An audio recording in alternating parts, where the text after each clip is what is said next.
This session will be of interest to those of you who wish to carry out marketing surveys in your dissertation project. The session includes 3 videos, and the first one deals with general principles of marketing surveys, the second with the question how to develop a survey, and the third with sampling. As I mentioned earlier, survey is a research design where the primary data is collected from individuals, typically consumers, at a point in time in order to generate a large sample of quantitative data.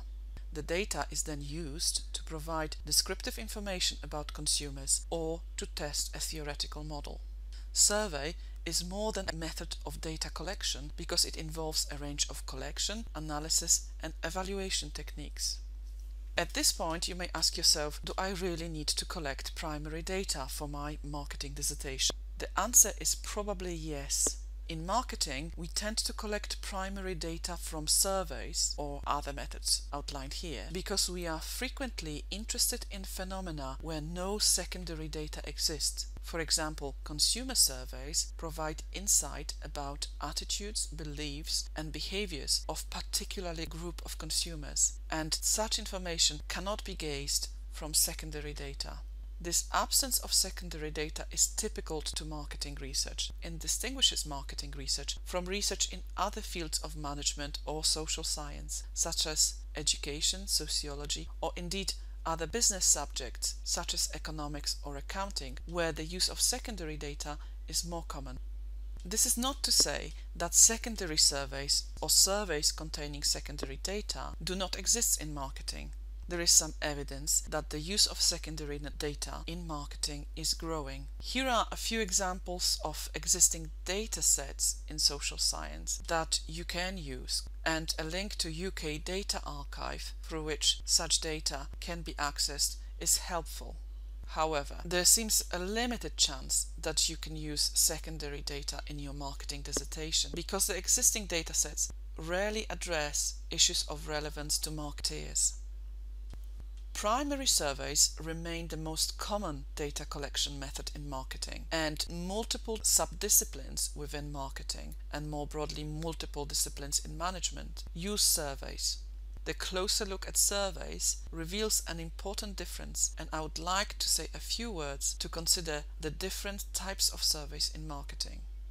The first question is the difference between analytical and descriptive surveys.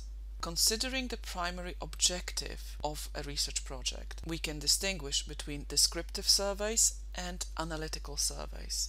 Descriptive surveys are designed to measure characteristics of a particular subset of population, either at a fixed point in time or comparatively over time. They measure what occurs rather than why it has occurred, and they are used in a wide range of settings, including marketing research, commercial marketing research, and client-led marketing research.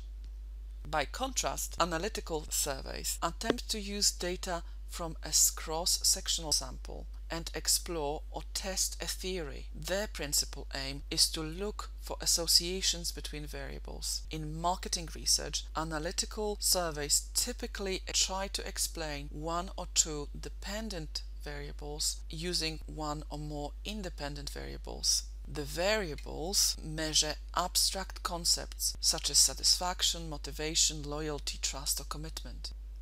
The analytical surveys then employ various multivariate techniques to analyze quantitative data. Only the second type of survey, analytical survey, is suitable for small projects in marketing dissertations, and the reason is because analytical surveys deal with theory. By contrast, descriptive surveys are typically found in client-commissioned marketing research projects. See, for example, keynote reports, and they don't deal with theory. That lack of theory is reflected in the type of questions they ask and the type of analysis that is carried out. The questions tend to be descriptive, and there is little evidence of marketing scales, i.e., sets of questions that measure abstract concepts. The data analysis is also descriptive and includes frequencies and measures of central tendencies. By contrast, analytical surveys include marketing scales or sets of questions from published research, and they measure theoretical concepts. The data is then used to test hypotheses and confirm and disconfirm them.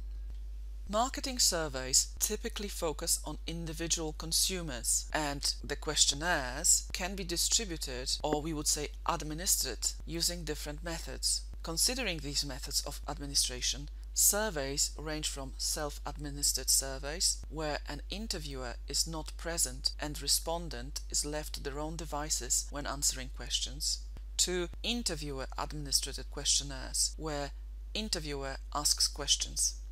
Self-administered surveys include postal questionnaires, drop-off questionnaires, and various online questionnaires.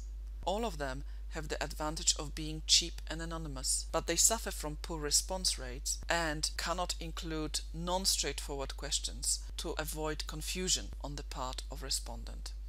By contrast, interviewer-administered surveys include face-to-face, phone, but also online surveys. The key advantage is that the respondent may ask additional questions, so you may include more difficult questions.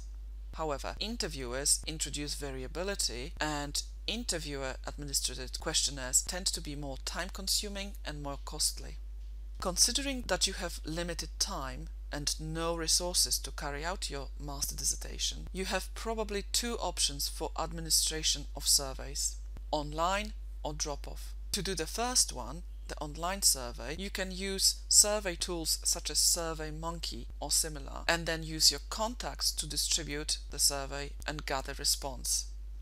In Adam Business School, we do subscribe to SurveyMonkey, and that subscription allows you to create longer surveys. The second option is to print out your questionnaire and hand it out to potential respondents, and then collect the questionnaires when the respondents finish. You could also try to administer your own survey and carry out structured interviews where you ask respondents the question. This can be done face-to-face, for example in a shopping mall, or over the phone Skype. The next video will show you what specifically is involved in designing a survey.